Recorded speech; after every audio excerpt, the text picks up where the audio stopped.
And then I want to correct something in the beginning because I said that you won the Silver Lion at Cannes, but it's No, not. It it's in was in Venice. Venice, Yeah, don't Venice Film worry. Festival. I was like, oh my God, I think I mix it up with all the festivals.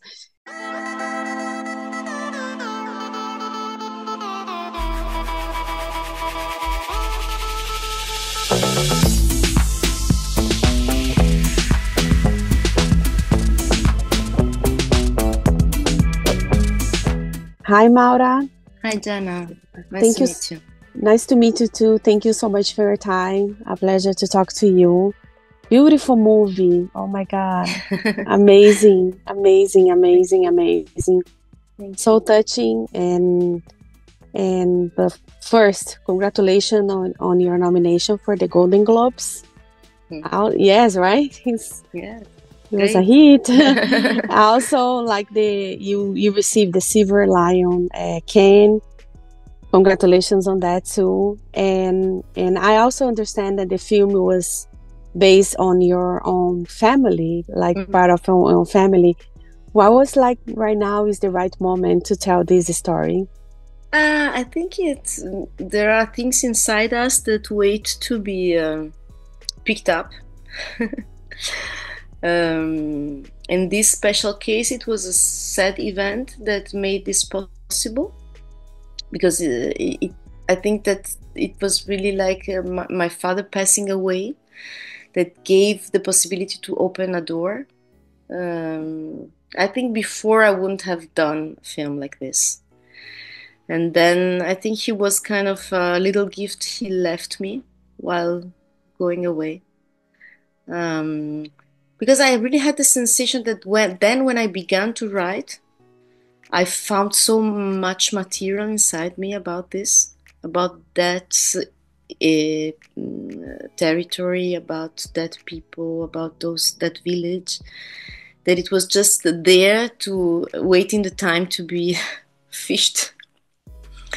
But it's true. It's interesting how you put the question because it's really like this. It's really like the moment in which things can come out, and that was the moment. And I'm happy because it was very organic. It was really like the moment in which they wanted to come out.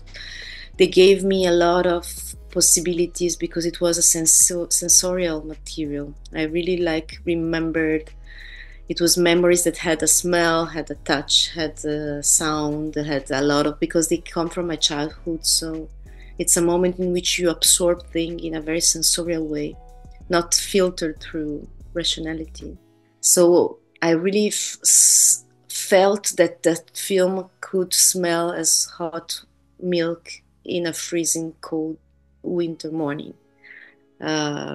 And then, of course, all this writing process and directing process was following that instinct and following those sensations, those memories. Of course, structuring them, and then, of course, also adding new material, interviews in the territory. But I really had a lot of memories that nourished the film. Yeah, no, it's so beautiful. Like, especially that reminds me a lot. I part of my family are from Italy as well. It reminds me a lot of like my grandmother, my great grandfather, like when we are like when I was little and I was like, oh my God, this is so amazing, all the kids, everybody running around. And then it's funny because last year I'm from Brazil and I went to Brazil and then I was like checking some pictures of with my dad. And we found some pictures like these big tables with all the kids. For example, my dad, he has eight brothers and sisters. My grandmother used to have 11. It's a big, huge family. I was like, oh my God, this so reminds so much of my family. I was like, that's why it's so touching, such an amazing movie. I love it, love it, love it. And I, We come from there, no? It's like a lot of viewers recognize their ancestors, and they're really like our grandmothers and grandfathers, and especially in Brazil, in Argentina, in US, there were a lot of Italian emigrating after the war, and they were like these big families that they didn't have anything more after the war, and they had to immigrate, and and it's not very told. I mean, we kind of forgot this part, this moment in the Italian history, that really the war took us everything, and also the last moment in which we were really community. Because I really felt that, my father, there were 10 kids, and me, I was already an only child, like it's incredible. In 2 generations, we began not to have children anymore, and we began to have very individualistic lives, with the good and the bad aspect of this. It's not just the judgment, but it was really the sensation that our past was really there, very different, and we did a big change in relatively few decades, and it still can tell us something about who we are now, who we decided to be now, no? Like this community sense that it's really dead. From the passage from the village to the cities, we kind of decided to be individuals. And you already see this in the film. Through the film, the sisters become individuals. Like really, they begin in a full bed all together, and then it ends up with an empty bed. Yeah, I love because you tell the story from the point of view of the girls, and I think it was very touching as well. And I also, the cinematography, it's really wonderful. It's Mikhail, right? What was like work with him, and what was like the decision to get the cinematography the way there is? It's like there's some shots I was like, oh my god, so beautiful. I really wanted but first of all, I loved his work he did before, so I really hoped he would say yes. And I was lucky. He loved the script, and he decided to get on board. And we began to interchange references, and I sent him paintings and tell him I wanted a painted film. That film will be more similar to a painting than to and we follow these references, these pictorial references that had to do with the period, the landscape. They were mainly romantic period paintings in which there are these little men inside a bigger nature, bigger than them. So the idea was that the landscape should not be a background. It should be really the world in which these human beings are inside, and this nature can be a good mother or someone who can kill you. And it's really like not so filtered as now, that you have like heating in the house and you have like a lot of protection and things. It was really like you begin the film with this hot milk of the cow that tries to protect its children from the cold that they will feel going to school, that could even kill them. You know? So it's really like both things. Nature can be both things, and it's something that you really have to respect. That society had a big respect with nature, because they really felt that human beings are just a little part of nature, not the dominator of nature as we feel now. And this was one of the concepts also on the basis of the photography, not to have like the main characters, the human being, like protagonist and central, and then out of focus a landscape. No, it was in the same frame, all in focus, this little man and this big nature all together in their relationship, which is a relationship of respect. And which is also the reason why I structured the film in these 4 seasons, because for those rural men, the 4 seasons were really the way the human being stays alive and is fed by nature and talks with nature. Yeah, so beautiful. And then we worked on colors. We decided to have just these little primary colors. So to have a film in color that is already modern, but with few colors in a way, that with a very desaturated basis, in a way to tell about the past. So it was also a way to find the color of the film. And again, these painting references were also the decision at the basis to have these still images and not a frenetic camera, like a contemporary frenetic camera, but a still world that was more still.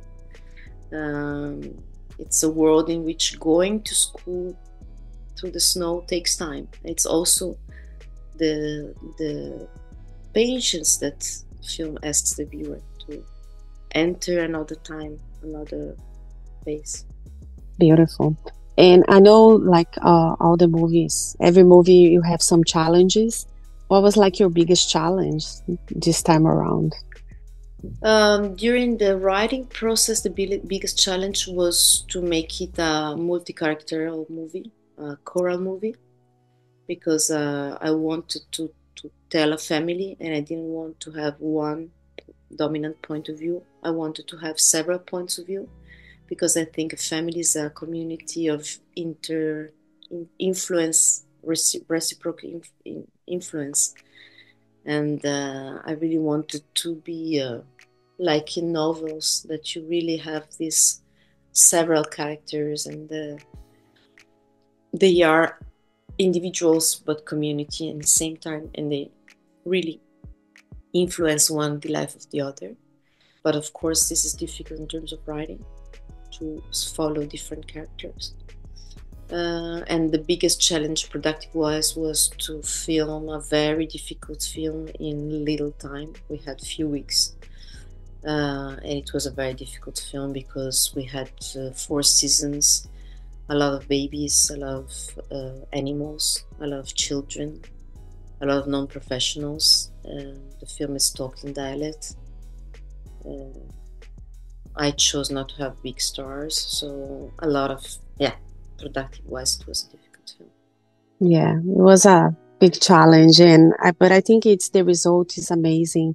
And then I want to correct something in the beginning, because I said that you won the Silver Lion at Cannes, but it's not. It was in Venice. Yeah, Venice Film Festival. I was like, oh my God, I think I mix it up with all the festivals. And now we won over there in Venice. Now you are in this running for the Oscars. You were the Italian. Vermiglio is the Italian submission for the representing the Oscars. How do you feel about that? And how are you holding up? I mean, it's a big opportunity. It's beautiful. Of course, it's a responsibility. But I'm happy that it's a part. It's not the Italy we are used to see. There is more the narrative about the spaghetti, the mafia, the guitar, like this Italy that was very narrated, and we don't told a lot about this part of Italy, this rural and poor part of Italy. And I think it's particularly interesting, especially I think for America, because it was the destination of a lot of Italian people. So in a way, it was like also something that involves the States, and of course also South America and a lot of other parts in the world. But I think it's interesting that it's not the classical part of Italy that's told. And I think it's important that it's something that reminds us our history, where we come from, and also very actual, because it's a period film, but unfortunately wars are very actual, and it tells about what happens to ordinary people during wars, ordinary people that stay home and suffer home during wars. And I'm happy that it hadn't been happened in the last 20 years that a woman director goes to the Oscar for Italy. And I think, I mean, I don't know if to consider it a bad or a good news, because 20 years is a lot. It's like it's a lot. If you think that it's 48 years that a woman director doesn't go to the Golden Globes, to Italian it's even worse. we love to have records, big Guinness records about women in Italy. But yeah, not just in Italy. I think it's throughout. Like, it's very hard for women to break this wall, because it's like there is so much good quality movies out there made by a woman, written by a woman, and sometimes people don't see it. I was like, I can't believe it. I cannot believe it. Yes, so I think it's also the possibility for a change. I was yesterday in a screening here in London, and there were some girls that were outside, and they said, we're so happy that you are there now because you're an example for us. And I was like thinking that when I began 20 years ago, I didn't have any examples. And it sometimes when the work is hard, you need examples. You need to see that you're not alone. So I mean, for all these reasons, I'm happy that I think it's a good sign for Italy, and also that it is a very independent film. It is really an author-driven film, and so in a way, I think it's nice that it's a very authentic choice. Yeah, and on that note, what advice would you give to young directors or young girls that want to pursue a career in this business? What advice would you give to them?